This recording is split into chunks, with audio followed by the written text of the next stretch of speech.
મુદ્દાઓ વિશે આગેવાનોએ ચર્ચા કરી।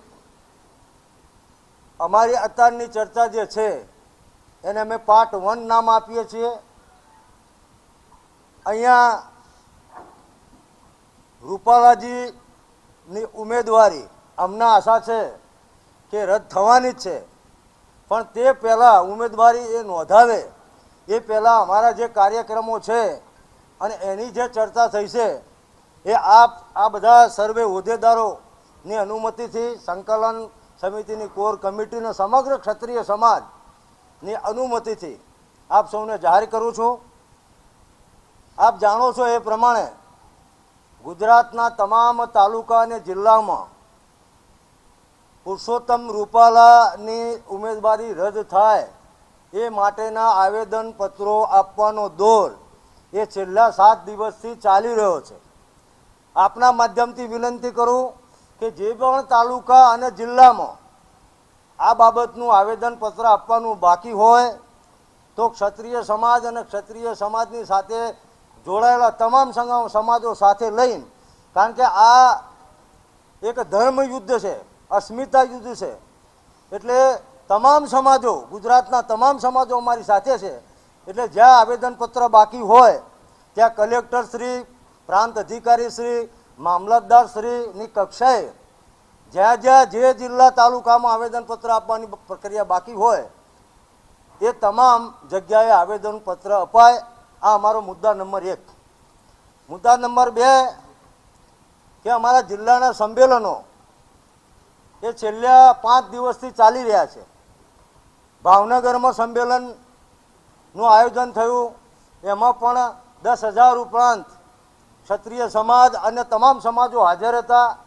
એ જ પ્રમાણે સુરેન્દ્રનગરમાં પણ 10,000 ઉપરાંત અમારા ભાઈઓ, બહેનો અને માતાઓ ઉપસ્થિત હતી।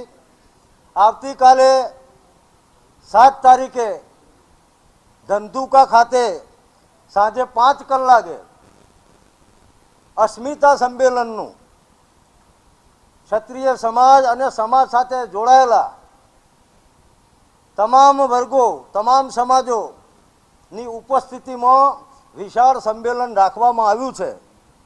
એટલે હું આપના માધ્યમથી સૌને જાણ કરું છું કે આવતીકાલના 7 તારીખના ધંધુકા ખાતેના સંમેલનમાં પણ મોટી સંખ્યામાં તમામ સમાજો જેને અસ્મિતા સાથે સાંકળી લઈ, કારણ કે આ ફક્ત ક્ષત્રિય સમાજની અસ્મિતાની વાત નથી, આ સમગ્ર ભારતના ઇતિહાસને વિકૃત કર્યો છે। ત્યારે તમામ સમાજને અમે અપીલ કરીએ છીએ કે બેન બેટી દરેકની બેન બેટી હોય, એટલે આ ધર્મ યુદ્ધમાં આપ પણ જોડાઈ અને મોટી સંખ્યામાં હાજર રહેશો। એ જ રીતે હું આપના મીડિયાના મિત્રોના માધ્યમથી ગુજરાતના બાકીના જિલ્લાઓ અને તાલુકાઓ જ્યાં અમારા સંગઠનો ચાલે છે એ તમામને વિનંતી કરું છું કે આપ પણ તાલુકા કક્ષાએ, જિલ્લા કક્ષાએ, ગ્રામ કક્ષાએ અસ્મિતા સંમેલનનું આયોજન કરો અને કોર કમિટીને એની જાણ કરો।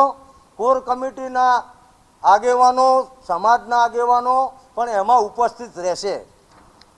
એટલે દરેક જિલ્લામાં અમારું સંમેલન થશે એવી આજે અમારી કોર કમિટીમાં ચર્ચા વિચારણા કરવામાં આવી છે।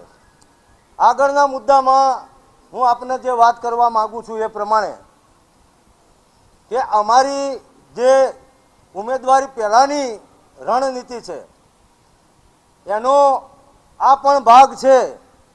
અમે આ પ્રયાસ બધી જગ્યાએ કરવાના છીએ, જ્યાં જ્યાં લોકસભા, જ્યાં જ્યાં 26 સીટ ઉપર અમે એવો પ્રયત્ન કરવાના છીએ। પણ શરૂઆત રાજકોટથી કરવાના છીએ કે રાજકોટ બેઠક ઉપર 400 ઉપરાંત ઉમેદવારો, એમાં જે સમાજ અમારી સાથે જોડાવા તૈયાર હોય, ના કેવળ ક્ષત્રિય સમાજ, 400 ઉમેદવારી પત્રો ભરાવાના છે અને એનું પણ અમે નક્કી કરી લીધું છે। અને એના માટે રાજકોટમાં આ મીટિંગ પત્યા પછી આ રાજકોટના જે સામાજિક સંસ્થાના આગેવાનો છે, તમામ સમાજના, ક્ષત્રિયની વ્યાખ્યામાં આવતા તમામ સમાજો અને અન્ય સમાજો પણ એમની બેઠક અહીંયા જમ્યા પછી ભોજન બાદ થવાની છે। હું આપના માધ્યમથી એ પણ કહું છું કે જ્યાં જ્યાં જિલ્લા કક્ષાએ અમારા સંગઠનો ચાલે છે તે દરેક જિલ્લાની અંદર જિલ્લા સંકલન સમિતિ, અસ્મિતા અને ગૌરવ માટેની સમિતિ, એમાં તમામ સમાજોને સાંકળી લઈ અને દરેક જિલ્લા અને તાલુકા અને ગ્રામ કક્ષાએ આ પ્રકારની સંકલન સમિતિની રચના કરવામાં આવશે. એ જ રીતે પ્રદેશ કક્ષાએથી શરૂ કરી અને જિલ્લા તાલુકા કક્ષાએ અમારી લીગલ ટીમ, જેમાં ક્ષત્રિય સમાજના તો વકીલો હશે જ, પણ અન્ય સમાજના, કારણ કે આપ જાણો છો કે છેલ્લા 3 દિવસથી સમાજો આવી રહ્યા છે ટેકો આપવા માટે. માલધારી સમાજ હોય, જૈન સમાજ હોય, ખત્રી સમાજ હોય, સમગ્ર ગુજરાતના ખત્રી સમાજ કે જે રાજસ્થાનથી જોડાયેલો છે અને મોટી વસ્તી ધરાવે છે, એમને પણ અમને ટેકો આપ્યો છે. મોલે સલામ ક્ષત્રિયો કે જે પૂજા પદ્ધતિથી અલગ થયેલા છે અને જેમની મત સંખ્યા ગુજરાતમાં 8 લાખ છે, એવા મોલે સલામ ક્ષત્રિય સમાજ કે જે પૂજા પદ્ધતિથી અલગ થયેલા છે, એમને પણ અમને ટેકો જાહેર કર્યો છે. ગોપાલક સમાજ હોય, હિંમતનગર ખાતે રહેલા વૈષ્ણવ સંત સમિતિના અધ્યક્ષ ડૉક્ટર શરણસિંહ સ્વામીએ પણ ગઈકાલે અમને ટેકો જાહેર કર્યો છે. કારણ કે સમાજો એટલા માટે બહાર આવી રહ્યા છે કે અમે કહીએ છીએ કે અમારી લડાઈ કોઈ સમાજ સામે નથી. અમે વારંવાર કહીએ છીએ કે અમારી લડાઈ પાટીદાર સમાજ સાથે નથી, કોઈ પણ સમાજ સાથે નથી.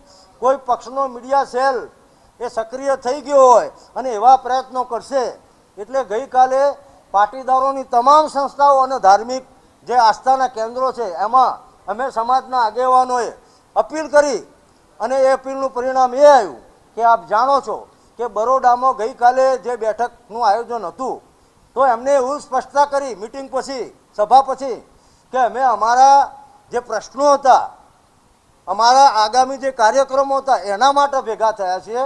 પુરુષોત્તમ રૂપાલાલ સાહેબને સાથે અમારે કંઈ લેવા દેવા નથી. એટલે પુનઃ સ્પષ્ટતા કરું છું. હવે આગળ જે એક્શન લેવાના છે એ વિશે અમારા મુખ્ય સંકલન કરતા રમજુભા જાડેજા વાત કરશે. એ પહેલાં અહીંયા અમારા સ્થાનિક આગેવાન કોર કમિટીના સભ્ય માન્ય પીટી જાડેજા સાહેબ એ અમને વાત કરશે. જી